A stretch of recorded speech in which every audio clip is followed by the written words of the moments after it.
Allah, I call you, I need you. Allahu Akbar. Allah, your mercy is great. Oh, Allah. C'est l'histoire de Mohammed qui prend l'avion. Une fois installé, il met sa ceinture et il est bien installé dans l'avion. C'était un homme sportif et charmant, mais une personne qui était loin d'Allah. L'avion a décollé en direction des États-Unis. Il rêvait déjà de toutes les boissons qu'il allait boire, de toutes les femmes qu'il allait prendre dans ses bras. Pendant toute la durée du voyage, il programmait ses vacances, ne s'imaginant pas que celui qui lui a donné la force et la jeunesse pouvait les lui retirer à n'importe quel moment. Arrivé à destination, il est aux States, ça y est, aux États-Unis. Il loua un appartement dans lequel il a mis toutes ses affaires, et là ont commencé ses vacances. Il veillait toute la nuit, puis s'endormait le matin jusqu'au soir. Ça, c'est la vie des vampires. Et on en a beaucoup aujourd'hui, hein, les hétis là, qui tiennent les murs jusqu'à 4-5 heures du matin. Là. On dirait les murs vont tomber. À plusieurs reprises, ses oreilles ont délaissé l'appel de la prière. Il ne se rendait pas compte que cet appel était entre autres pour lui, car il était musulman. Il a dépensé beaucoup d'argent, a bu plusieurs fois jusqu'au point où il ne savait plus ce qui se passait autour de lui. L'alcool. Tu vois, quand tu es seul et que tu es loin d'Allah, mon frère, Wallah, tu vis une vie identique à celle des animaux. Mohammed disait, ma vie avait pris ce rythme jusqu'au jour où je partis en soirée. Là-bas, j'ai eu plein de belles femmes. Hein, les soirées, les pièces du diable, hein, les pubs, la boîte de nuit. Vas-y mon frère, on va s'éclater un coup, on va écouter tel DJ, tel mix, tel remix, tel... D'accord, vas-y mon frère. Nous on est en train de prévenir, on n'est pas en train d'imposer à quelqu'un de prendre tel ou tel chemin. On prévient, le jour du jugement vous n'aurez aucune excuse. Retenez bien cette phrase. Donc il est parti en soirée, où il y a les pièges de Satan. Il a demandé un verre, puis il a commencé à boire, et il donnait même des pots de vin, un rachwa. Je savais que l'alcool était haram, mais mes passions m'ont fait tout oublier. De loin, une des femmes me regarda d'un regard sensuel et doux. Elle s'approcha de moi, me tendit sa main, puis se jeta complètement dans mes bras. C'est vrai que j'ai beaucoup désobéi à Allah, mais cette fois-ci, les sentiments étaient indescriptibles. Ses traits montraient que c'était une femme arabe. Puis, d'un coup, elle se mit à parler en arabe, mais un arabe débutant. Elle me demanda, « Est-ce que tu es arabe ?» Je répondis oui. Elle dit, « Moi aussi, et j'ai la nationalité américaine, je suis né ici. » Elle me demanda, « Comment tu t'appelles ?» Je lui répondis, « Mohamed. » Elle dit, « Je n'aime pas ton prénom. » Je demandai pourquoi. Elle dit, « Je suis chrétienne, j'aime pas ce prénom. » Mon corps s'éloigna d'elle d'un coup, car j'ai senti sa haine contre l'islam, mais mes passions ont tellement envahi mon cœur que j'ai souri, puis changé de sujet. « Aimes-tu danser ?» lui demandai-je. « Oui, » répondit-elle.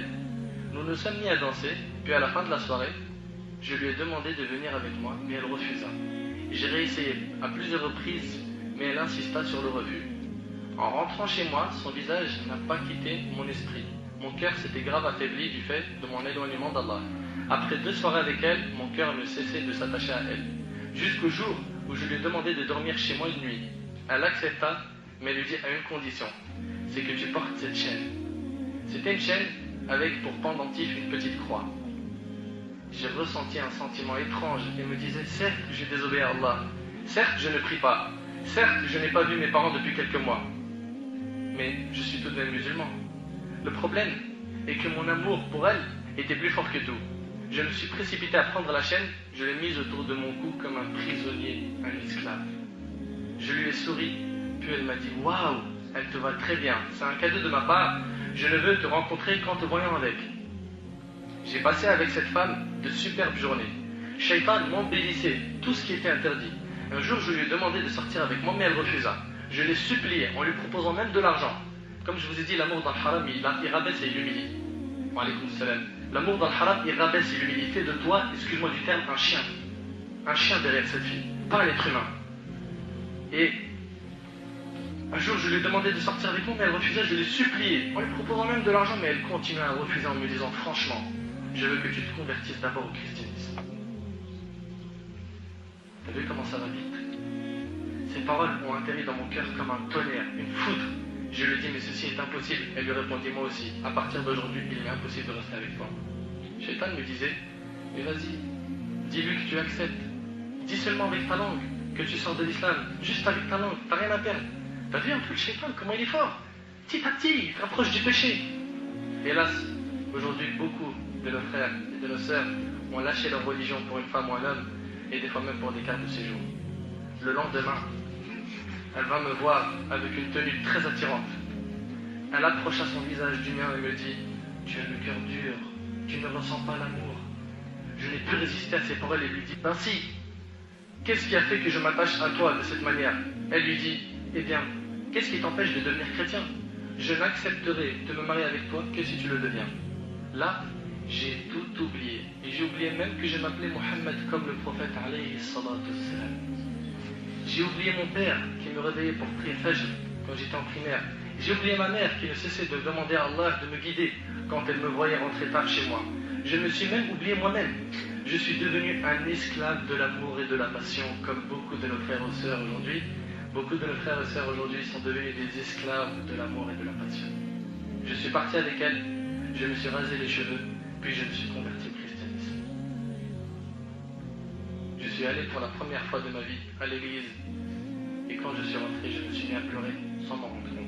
C'était les larmes de la foi qui sortaient de mes yeux. À la porte de l'église, je ne réalisais plus. Après toutes ces années de ma vie, je deviens chrétien. Oh Allah, quel sera mon châtiment? Sera-t-il le feu? Où est la crainte de mon Seigneur? Où est donc ma pudeur? Où est mon attachement à la religion? Tout ça a disparu à cause d'une fille. Après ça, je suis rentré chez moi en vitesse. Et je l'ai abandonné, cette fille. J'ai touché ma tête, qui n'avait plus de cheveux. Et je me suis dit, qu'est-ce que tu fais, Mohammed? Que fais-tu, Mohamed? Tu as délaissé la religion de Mohamed. J'ai énormément pleuré. J'ai fermé la porte de chez moi. Et je me suis retrouvé dans une plage de larmes. Un océan de larmes. Shaitan me disait, il n'y a plus moyen de retourner en arrière. Tu es maintenant chrétien, tu vas mourir chrétien et tu iras en enfer et tu as su. Je me suis souvenu de mon grand-père quand il faisait l'appel à la prière, de mon Coran qui était dans ma chambre, d'un ami à moi qui était pieux et qui me disait tout le temps, Mohamed, fais gaffe à la mauvaise fin. Je me suis mis à crier en disant, non, non, oh Allah, ne prends pas mon âme maintenant, je vais retourner à l'islam, je retourne vers toi, vers le Coran. Je suis allé en vitesse dans la salle de bain, j'ai jeté la chaîne avec le pendentif dans les toilettes, je me suis purifié et fait mes grandes ablutions. Puis, j'en suis sorti en ressentant que je n'avais plus aucun péché. J'ai dit tout en pleurant en sanglots, Ashhadu an la ilaha illallah wa ashhadu anna Muhammadan Rasulullah. J'ai senti, après avoir dit ces paroles, que j'étais l'homme le plus heureux du monde. La joie, elle est dans l'islam. La joie n'est pas dans le haram. La joie, elle est dans kalimat al-tawhid.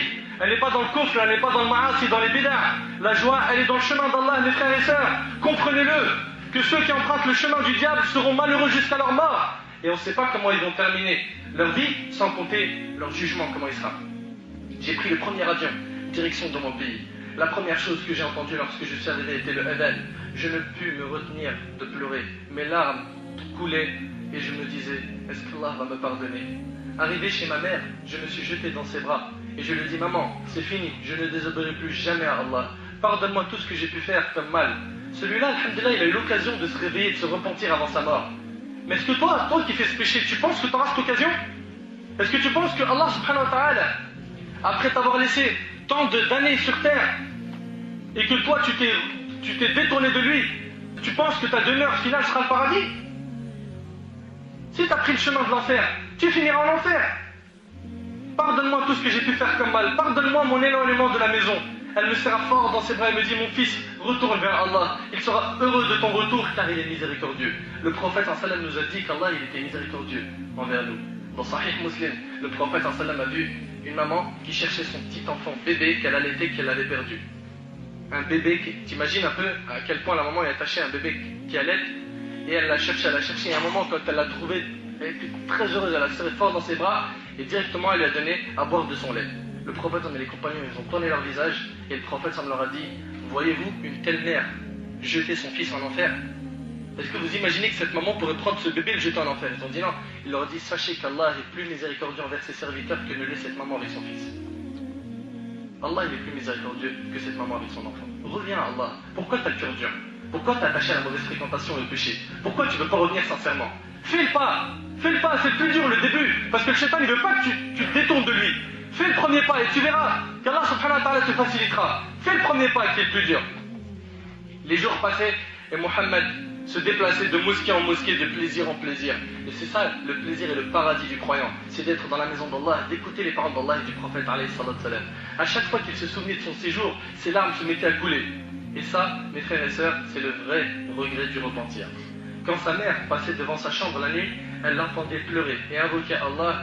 Et quand c'était le matin, elle l'entendait lire le Coran et demander pardon à Allah. Un jour, sa mère entra dans sa chambre pour le réveiller pour Salat al-Fajr.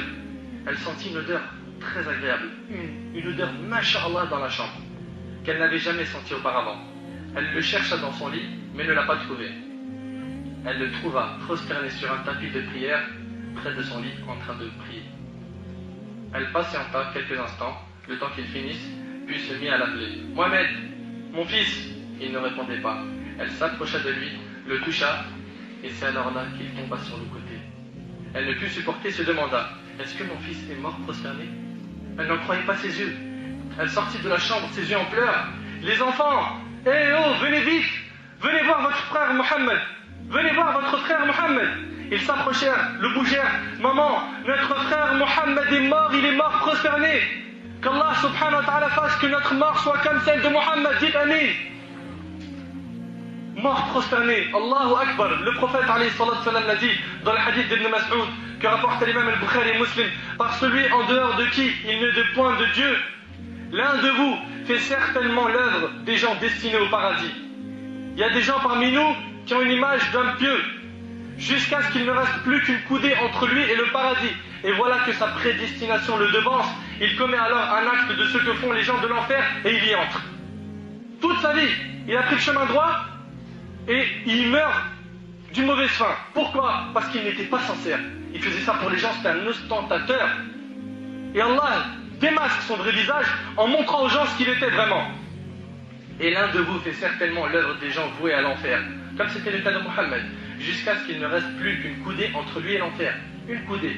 Et voilà que sa prédestination le devance. Il fait alors un acte de ce que font les gens du paradis et il y entre. Une personne, elle peut basculer vite, elle peut changer vite. Et les cœurs des serviteurs d'Allah sont entre les deux doigts du miséricordieux, il les fait changer d'état quand il le veut. La mère a su que l'odeur qu'elle avait sentie était celle de son âme pure que les anges de la miséricorde avaient prise. Allah fut heureux de son retour vers lui. Il lui a donc accordé une bonne fin. Il a aimé Allah, Allah a donc aimé sa rencontre. Quelle belle fin qu'a eu notre frère Mohammed. Nous devons tous envier l'amour d'Allah pour lui. Mes frères et sœurs, signons un pacte avec Allah, comme quoi nous allons faire ce qui lui plaît, et nous éloigner de tout ce qui lui déplaît, et en numéro 1, les relations illicites entre hommes et femmes, et la mixité, l'isolement derrière les claviers, derrière les téléphones, derrière les textos, et même dans des rencontres, dans des endroits où il n'y a pas de mahram, et ce n'est pas ta femme. Éloigne-toi de ça, mon frère.